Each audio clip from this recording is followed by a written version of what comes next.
Salut tout le monde. Alors aujourd'hui on se retrouve pour ma toute première vidéo, vraiment la vraie vidéo, la toute première. Et aujourd'hui je vais vous raconter ma première histoire. Alors pour cette histoire, je deviens personnage de cette histoire. J'incarne le personnage de l'aigle et à la fois de narrateur. Alors, un jour, dans une forêt,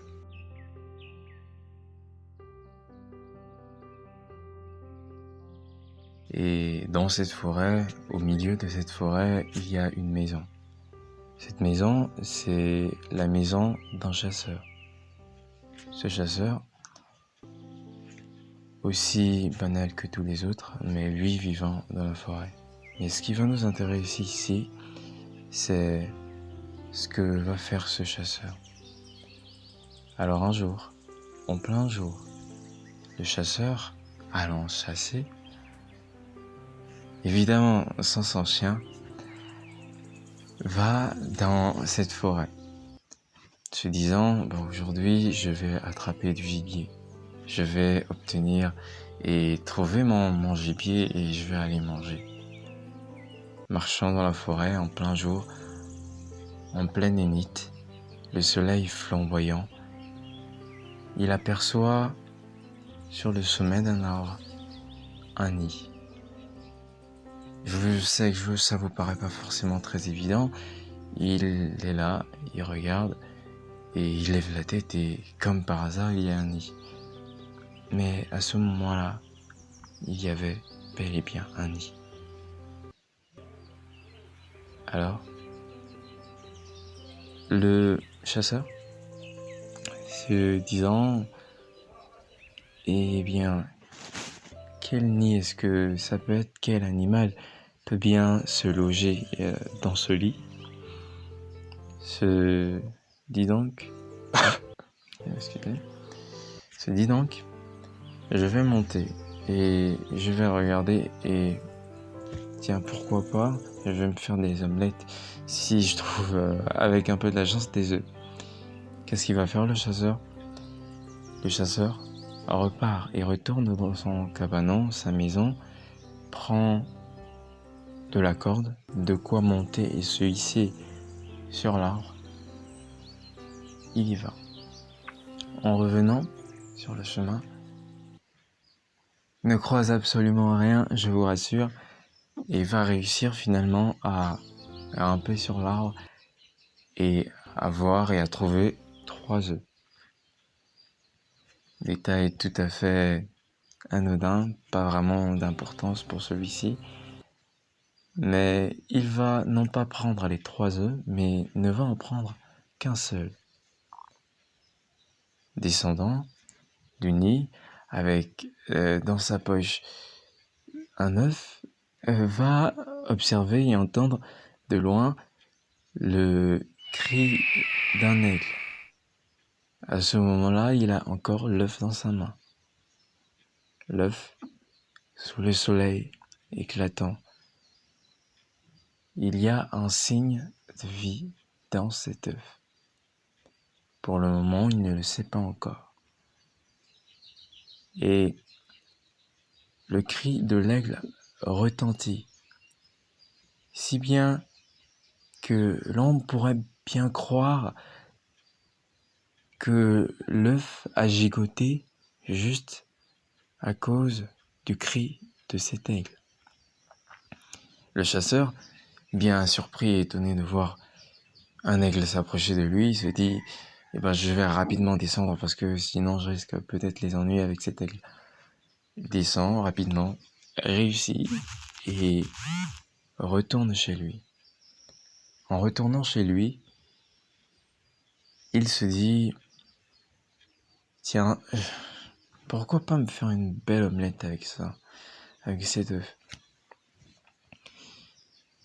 Ouais, bonne idée.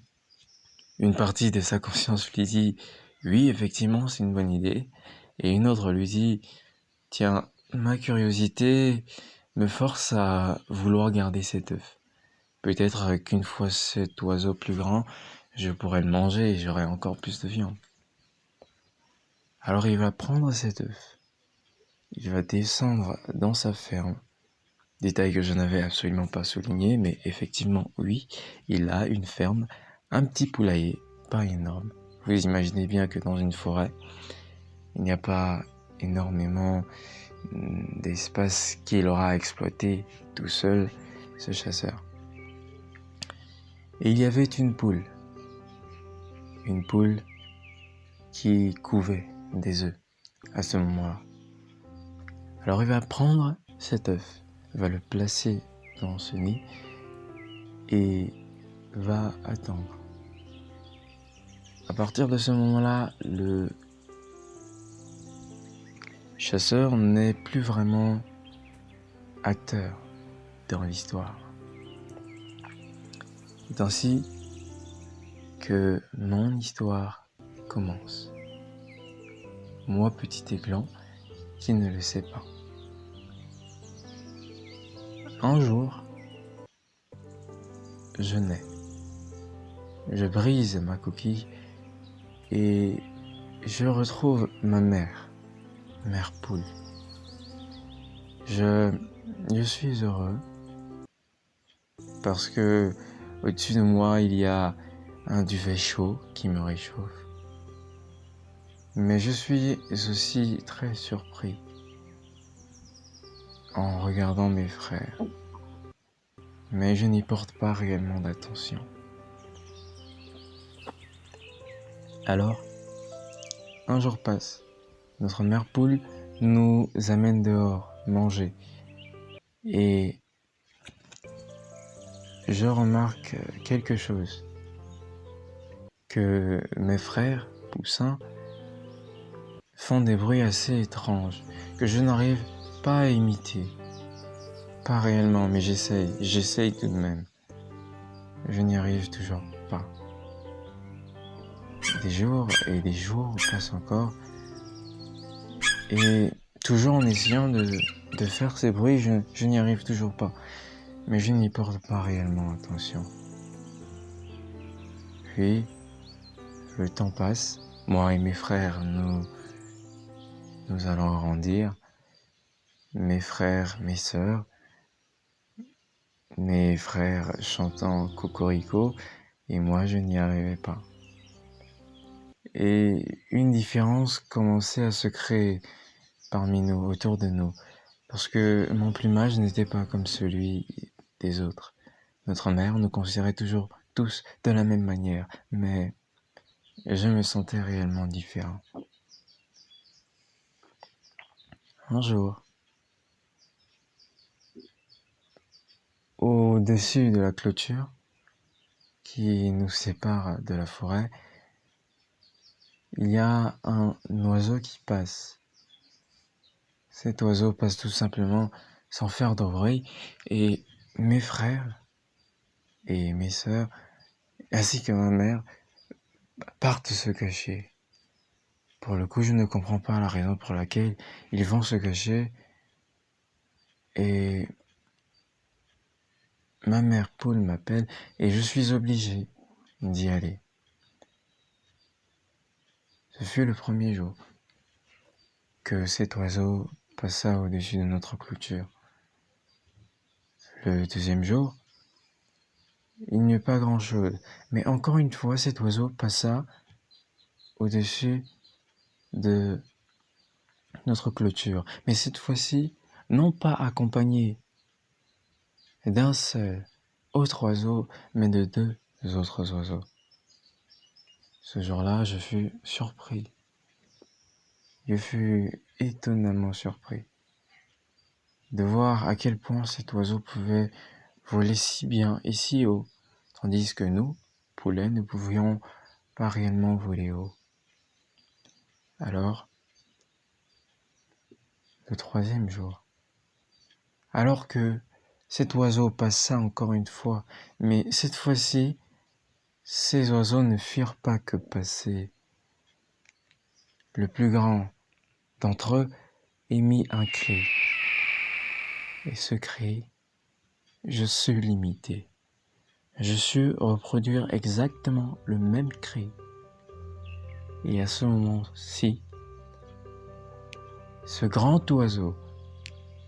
En descendant plus près de moi, je pouvais observer qu'il m'était presque semblable. Le plumage, son plumage et le mien étaient semblables. Son regard et le mien étaient si similaires. Pendant que ma mère poule criait à moi et que mes frères se cachaient, je fus stupéfait. J'étais stupéfait par la beauté et la splendeur de cet oiseau qui s'étendait devant moi. C'est comme si j'avais retrouvé quelque chose que j'avais perdu. À ce moment-là, je ne compris pas grand-chose. Pendant que cet oiseau descendait, et mit encore le même sang, j'aurais mis ce sang. Alors, cet oiseau descendit et me dit: mon fils. À ce moment-là, je ne compris rien. Je me suis dit, je ne comprends pas. À ce deuxième moment, elle ne dit plus rien. Elle émit encore une fois le même bruit que, sans vouloir,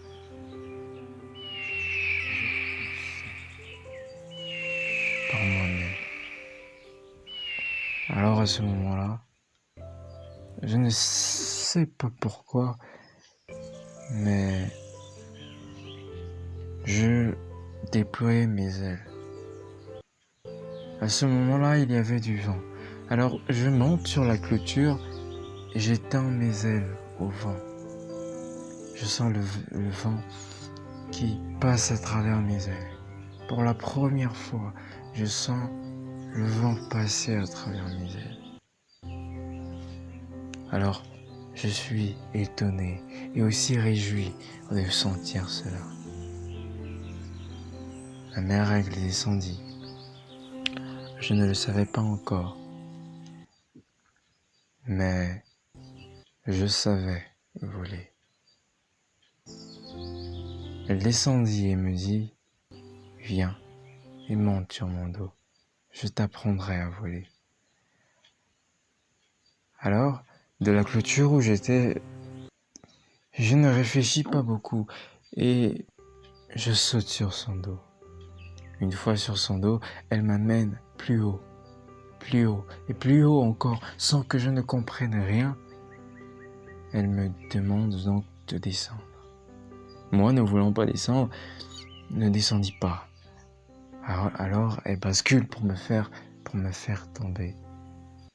Et à ce moment-là, sans rien comprendre, je déploie mes ailes et je sens encore une fois le vent qui passe à travers mes plumes.